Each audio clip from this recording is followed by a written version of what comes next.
Namaste everyone. My name is Priyamvada and today we are going to be speaking a little bit about tantric sex. It's as important to speak about tantric sex as it is to talk about beer yoga, hot yoga, goat yoga, rage yoga and the likes.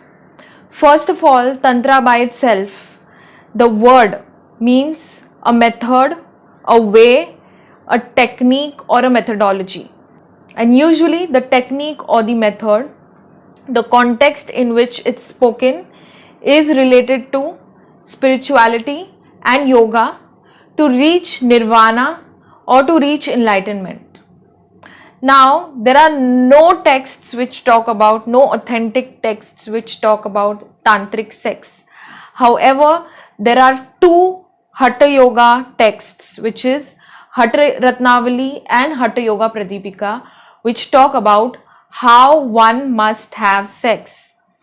And if you read that, it goes on and on about how the semen or the virya in the male should be retained, or the ovum or the rajas in the female should be retained from the Bindu chakra.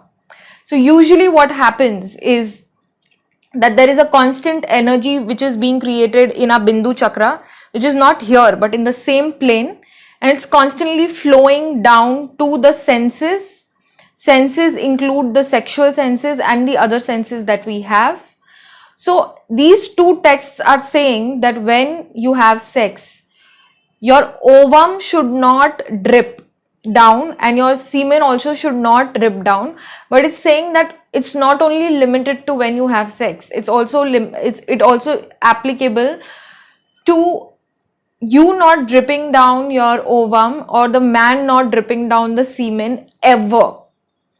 So do you think people who cannot control what they eat or who cannot control when they sleep are able to reverse the flow of these energies right from here to there?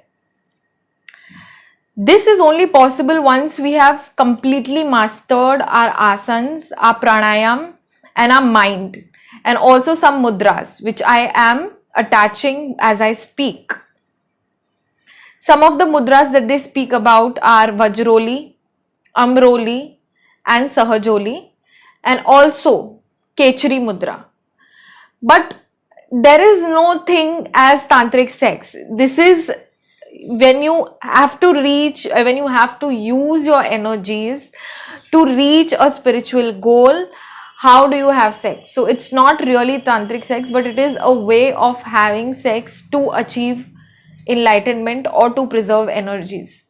So anyone who's telling you or marketing themselves as a tantric sex teacher, it's likely that they are just selling sex in the name of spirituality. In the same way, beer yoga sells beer in the name of yoga, but it's not really yoga, because in none of the texts do you find anyone telling you to drink beer and do yoga. It's totally opposite. So in the same way, there is no such thing as tantric sex. And if you find anyone who's teaching tantric sex, ask them which text are they referring to, so that you know whether this teacher is a real teacher or just faking it. If you have any questions, please feel free to leave a comment below. Thank you and namaste.